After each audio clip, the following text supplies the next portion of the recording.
Di program Bincang Ramadan bersama Gus Zainul.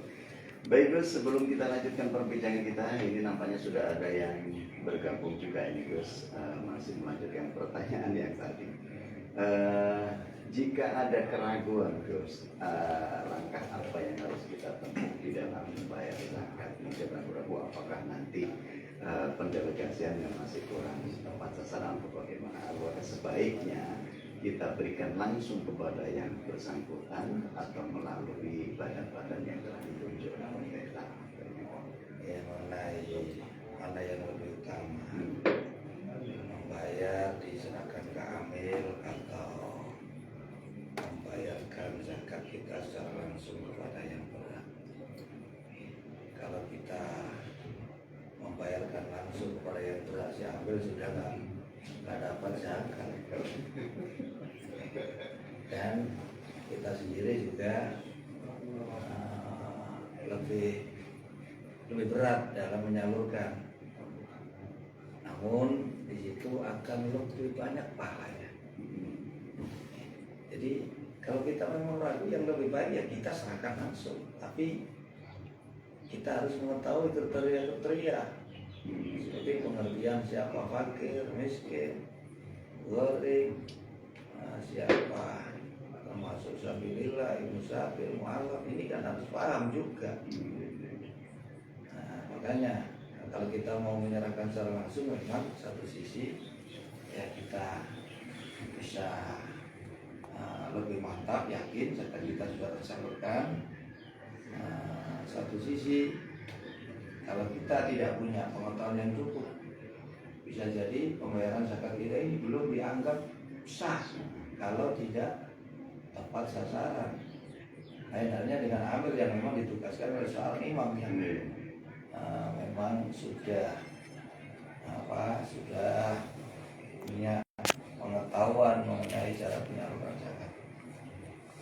Kalau memang mantapnya diserahkan sendiri, ya diserahkan sendiri. Dan amil sendiri merupakan salah satu dari 8 asnaf.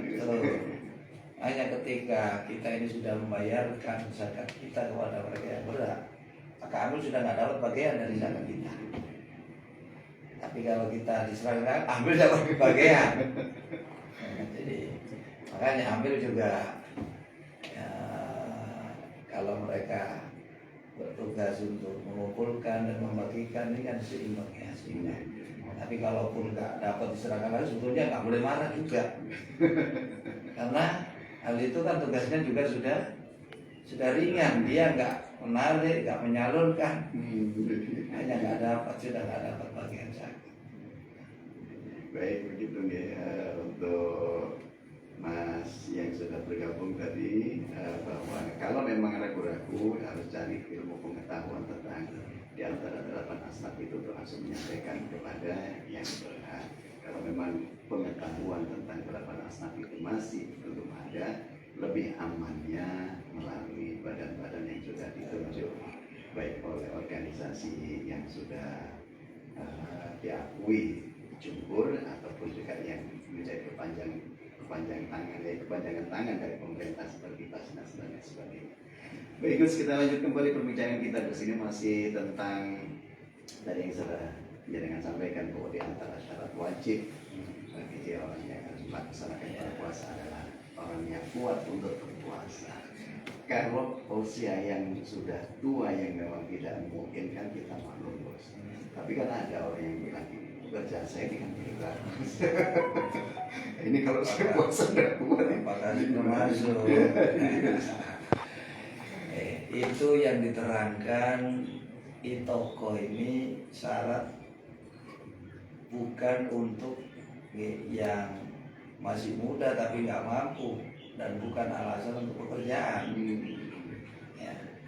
Pekerjaan itu bukan satu unsur untuk diperbolehkan tidak berpuasa. Jadi hukum membatalkan puasa itu kan macam-macam.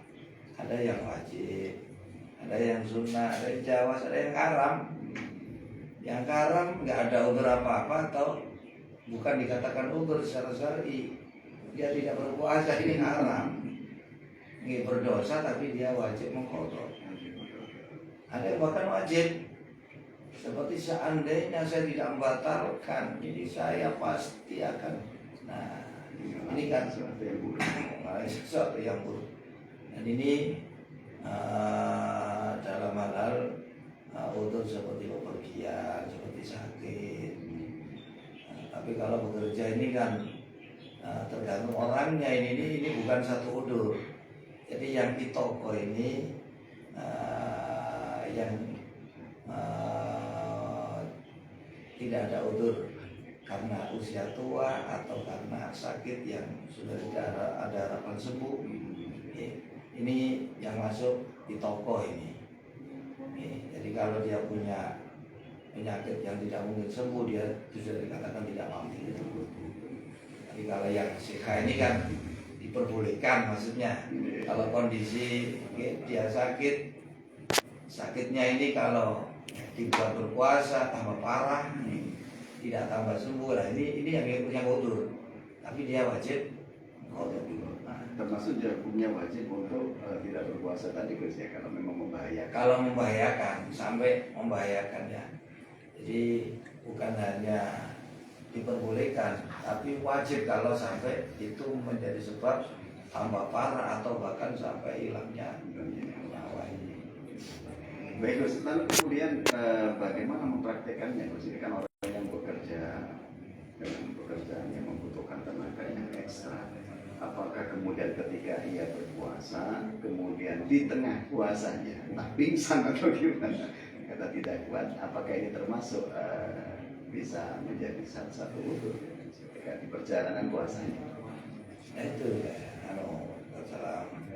kalau kita ini sampai mengutamakan pekerjaan kita daripada berpuasa, ya, misalnya kalau untuk tuntutan profesi apa saja, itu jangan menjadi penghalang kita berpuasa, karena sudah ada ketentuan diperbolehkan ini kan sudah jelas. Mereka yang sakit, mereka yang bepergian, dan mereka yang tidak kuat karena satu penyakit yang sudah tidak ada harapan sembuh atau karena usia yang tua. Bukan karena satu pekerjaan ini tidak masuk. Tidak ada alasan. Tidak ada alasan.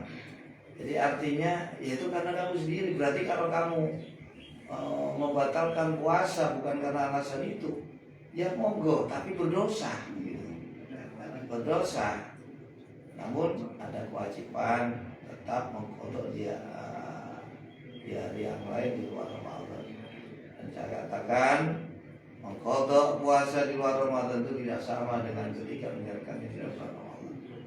Seperti pernyataan dari Imam Ibrahim Al-Nakhai, Imam Az-Zuhri tadi, satu hari berpuasa di bulan Ramadan masih lebih utama daripada 1000 hari di selain Ramadan. Baik Gus, ini nampaknya sudah ada yang bergabung juga ini Gus. Dari Mas David ini yang ada di seputaran Rangkah ini Gus. Assalamualaikum Gus. Waalaikumsalam. Ini izin bertanya Gus, apakah boleh sholat sunnah qobliyah subuh dilakukan setelah sholat fardu subuh? Iya Mas David, kalaupun tidak ada yang memperbolehkan, namanya qadha, ya bukan ada. Kalau ada itu dikerjakan sebelum sholat subuh. Kalau sudah sholat subuh kita belum sholat qobliyah subuh, kemudian kita mendapati masjid tidak sholat, kita ikut sholat aja masjid. Nanti sholat qobliyah subuhnya kamu qadha, boleh, ada yang memperbolehkan. Ada yang kalau sudah lewat sudah nggak bisa. Repot juga. Boleh Disebut qobliyah tapi setelah. tapi nggak boleh disengaja ya. Ini yang ini memang tertinggal. Tapi ada orang yang ini disembrono. Jadi dia memang disengaja nanti aja sholatnya, padahal waktu masih ada itu sudah nggak dapat.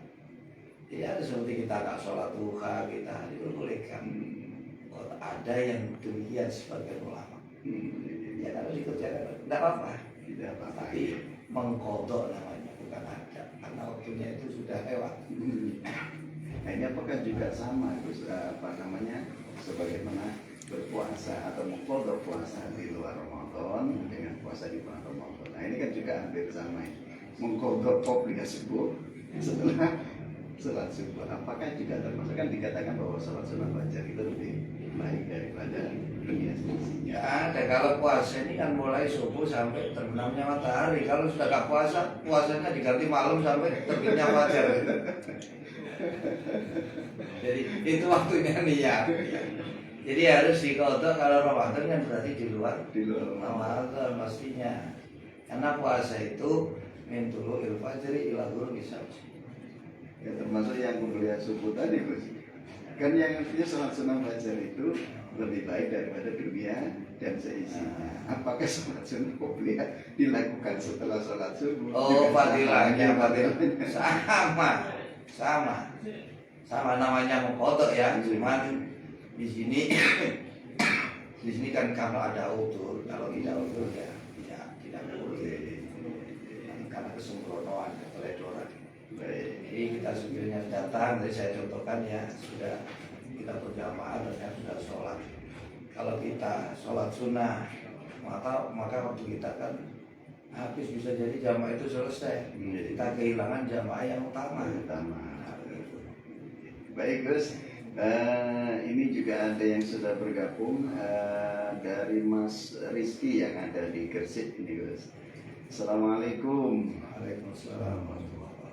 Ini mau bertanya Gus, mungkin agak di luar tema ini. Bagaimana hukumnya kalau kita sedang mandi lalu tertelan air sedikit, apakah bisa membatalkan puasa ini?